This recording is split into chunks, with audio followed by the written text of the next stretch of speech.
Hey everyone, today I want to talk about a sensitive subject, which is trigger foods. So, trigger foods are foods that when you eat them, you have a really hard time stopping and you feel like you don't have control.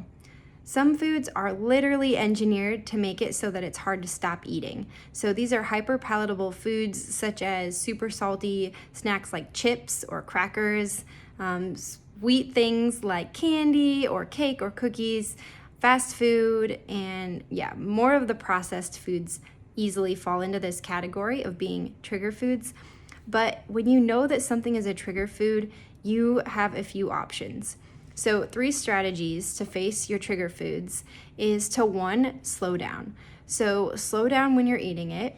Say you know that chips are a trigger food for you, make sure that you intentionally create space and time where you can slowly eat this food and really savor every single bite and notice the thoughts and feelings that are coming up for you and how you're eating.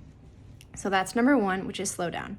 Number 2 is make your environment easier on you. So if chips are really hard for you to stop eating, don't keep chips everywhere in your house or don't keep them easily accessible. So you could have chips in single serve containers or you hide them in the back of your pantry just to make it a little bit more inconvenient to get them so that you have space before you grab for them. Tip number 3 is to practice journaling about the food and what comes up when you eat it. Sometimes we eat for the experience instead of for the actual food or the actual flavor itself.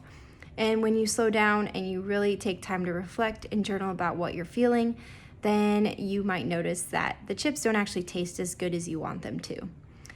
Okay, bonus tip is to create your nourishment menu.